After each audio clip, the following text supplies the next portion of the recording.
వీక్షకులందరికీ నమస్కారం. ఆషాఢ మాసంలో వచ్చేటువంటి ఏకాదశి చాలా ప్రాముఖ్యమైనటువంటి ఏకాదశి. ముఖ్యంగా ఏకాదశి ఉపవాసాలు చేసేటువంటి వారందరూ కూడా ఈ ఏకాదశిని చాలా విశేషంగా వారు పరిగణలోకి తీసుకుంటారు. మరీ ముఖ్యంగా ఈ ఆషాఢ మాసంలో వచ్చేటువంటి ఏకాదశిని తొలి ఏకాదశి అంటారు. ఆ పేరు ఎందుకు వచ్చిందండి తొలి ఏకాదశి అంటే? ఈ కొన్నిసార్లు కర్కాటక సంక్రమణం అనేటువంటిది ఈ ఏకాదశికి ముందు జరుగుతుంది, లేదా కొన్నిసార్లు ఈ ఏకాదశి తర్వాత జరుగుతూ ఉంటుంది. దక్షిణాయన ప్రారంభ కాలంలో వచ్చేటువంటి తొలి ఏకాదశి, అలాగే చాతుర్మాస దీక్షని ప్రారంభించడానికి ఇందులో గృహస్థాశ్రమాన్ని స్వీకరించినటువంటి వారు చాతుర్మాస దీక్షని గనక చేపట్టాలి అంటే వారు ఏకాదశి నుండి కానీ ద్వాదశి నుండి కానీ ఈ చాతుర్మాస దీక్షను ప్రారంభం చేస్తారు. అలాగే యతులు అనగా సన్యాసాశ్రమాన్ని స్వీకరించినటువంటి వారు సైతము కొంతమంది వారి యొక్క పీఠ పరంపరని ఆధారంగా చేసుకొని ఏకాదశి లేదా ద్వాదశి లేదు సాధ్యమైనంత వరకు ఆషాఢ పౌర్ణమి లగాయతు వారు చాతుర్మాస దీక్షలన్నింటినీ కూడా ప్రారంభం చేస్తారు. చాతుర్మాస దీక్ష ఎందుకు చేయాలండి? చాతుర్మాస దీక్ష అంటే ఏంటి, ఎప్పటి నుండి ఎప్పటి వరకు అంటే ఈ ఆషాఢ మాసంలో వచ్చేటువంటి ఏకాదశి ఏదైతే ఉన్నదో దీనిని శయన ఏకాదశి అంటారు. ఈ రోజునే మహానుభావుడైనటువంటి వాడు, స్థితికారకుడు, పరమశివుడితో ఏమాత్రం అభేదం లేనటువంటి వాడు, అనంతశక్తి సంపన్నుడు, ఐశ్వర్య సంపన్నుడు, లక్ష్మీదేవిని హృదయంలో కలిగి ఉన్నటువంటి వాడు, మహావిష్ణువు ఈ సృష్టిని నడిపించేటువంటి వాడు, ఆయన యోగ నిద్రలోకి వెళతారు. ఈ యోగ నిద్ర ఈ ఆషాఢ మాసంలో వచ్చేటువంటి ఏకాదశికి ప్రారంభమై కార్తీక మాసంలో వచ్చేటువంటి శుద్ధ ఏకాదశి వరకు ఆయన యోగ నిద్రలో ఉంటారు. ఈ 4 నెలల్ని కూడా చాతుర్మాస దీక్షగా చేస్తారు. కార్తీక మాసంలో వచ్చేటువంటి శుద్ధ ఏకాదశిని ఉత్థాన ఏకాదశి అంటారు. అంటే ఆయన లేస్తారు, యోగ నిద్ర నుండి మేల్కొంటారు. ఈ యోగ నిద్రలోకి ఎలా వెళతారు? శ్రీ మహావిష్ణువు అంటే శంఖచక్ర గదాదులన్నిటినీ కూడా ధరించి లక్ష్మీదేవి తన యొక్క పాదసేవ చేస్తూ ఉండగా మహానుభావుడైనటువంటి శ్రీమన్నారాయణుడు యోగ నిద్రలోకి వెళతారు. అందువలనే ఆషాఢ మాసంలో శుద్ధ ఏకాదశి రోజున ఎవరైతే ఈ శయన ఆయన పడుకున్నటువంటి స్థితిలో, ఆ శయన స్థితిలో ఉన్నటువంటి స్వామివారి యొక్క ప్రతిమని ఎవరైతే ఆరాధన చేస్తారో, ఏకాదశి ఉపవాసం చేసి విష్ణు సహస్రనామ పారాయణ చేస్తూ శయన భంగిమలో ఉన్నటువంటి శ్రీ మహావిష్ణువుని ఎవరైతే పూజిస్తారో వారికి అశేషమైనటువంటి భోగభాగ్యాలు, పుణ్యాలు వీటన్నిటిని కూడా ఆయన ఇస్తూ ఉంటారు. అయితే చాతుర్మాస దీక్ష చేయడం వల్ల వచ్చేటువంటి ఉపయోగం ఏంటి? చాతుర్మాస దీక్షను ఎవరైనా చేయొచ్చా? ఎవరైనా సరే చేయవచ్చును. గృహస్థాశ్రమాన్ని స్వీకరించిన వారు, యతీంద్రులు అందరూ కూడా చాతుర్మాసాన్ని చేయవచ్చును. కాకపోతే దీనికి సంబంధించినటువంటి కొన్ని నియమావళి ఉన్నది.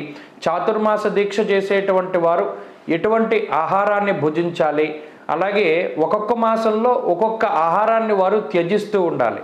4 మాసాలు కొన్ని పదార్థాలను వారు భుజించకూడదు. అలాగే బ్రహ్మచర్యాన్ని పాటిస్తూ నేల మీదే పడుకుంటూ కొన్ని రకాలైనటువంటి నియమావళి ఉంటుంది. అసలు ఇది ఎందుకు చేయాలండి? చేస్తే ఏమవుతుంది అండి అంటే సంవత్సరం మొత్తం మనం ఆర్జించినటువంటి పాపం ఏదైతే ఉంటుందో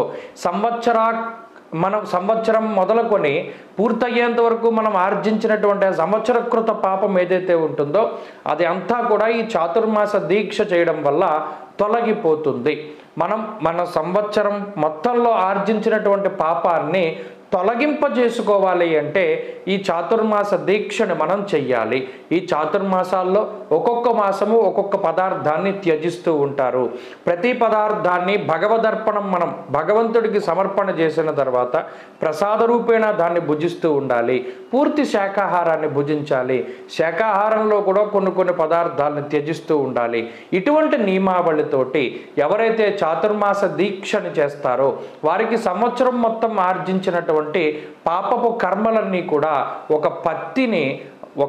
పత్తిని మనం ఏదైనా మంటలో వేస్తే అది ఎంత త్వరగా దగ్ధమైపోతుందో అంత త్వరగా మన పాపరాశి దగ్ధమైపోతుంది. కాబట్టి ఇది చాలా గొప్ప ప్రక్రియ. ఈ చాతుర్మాస దీక్షని ఎవరైనా సరే ఆచరించదలుచుకుంటే ఆచరించవచ్చును. వారి అందరికీ కూడా భగవద్ అనుగ్రహం ఖచ్చితంగా కలుగుతుంది. ఈ ఆషాఢమాస ఏకాదశి నుండి కార్తీక ఏకాదశి మధ్యలోనే ఈ దక్షిణాయన పుణ్యకాలం ప్రారంభమైన తర్వాత నుండే నీరు మార్పు కూడా జరుగుతుంది. అంటే దక్షిణాయనం అంటే ఇందులో దేవతలకి ఇది రాత్రి సమయం. అందువలనే మహానుభావుడు స్థితికారకుడైనటువంటి శ్రీమన్నారాయణుడు యోగ నిద్రకి ఉపక్రమిస్తారు.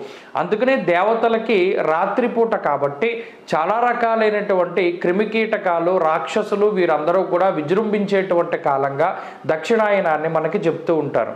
అందువలనే ముఖ్యమైనటువంటి మాసాలన్నీ కూడా దక్షిణాయనంలోనే మనకి వస్తూ ఉంటాయి. భాద్రపద మాసం కానీ, ఆశ్వీజ మాసం కానీ, కార్తీక మాసం కానీ, పరమశివుడు లింగ రూపంలో ఆవిర్భవించినటువంటి మార్గశిర మాసంలో ఆరుద్ర నక్షత్రం, ఇవన్నీ కూడా దేవతా కాలమానం ప్రకారం రాత్రి సమయమే.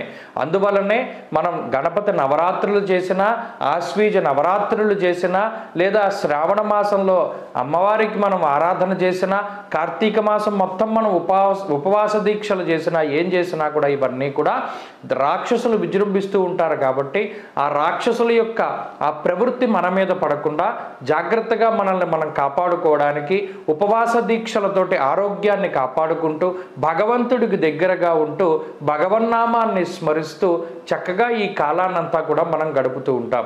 మరలా రవి సంక్రమణం ఎప్పుడైతే మకర రాశిలోకి జరుగుతుందో ఆ మాఘమాసంలో రవి సంక్రమణం జరిగిన తర్వాత చక్కగా ధనుర్మాసం దగ్గర నుండి మనకి మరలా విష్ణుమూర్తి యొక్క ఆరాధనలు ఇవన్నీ పెరుగుతూ ఉంటాయి. కాబట్టి ఈ ఆషాఢ మాసంలో వచ్చేటువంటి ఏకాదశి, ఈ తొలి ఏకాదశి రోజు ఏం చేయాలి అనేటువంటి విషయాన్ని కనుక పరిశీలన చేస్తే విష్ణుమూర్తి శయన స్థితిలో ఉండేటువంటి విగ్రహానికి అభిషేకాదులు, అర్చనలు ఇవన్నీ కూడా చేసుకోవచ్చును.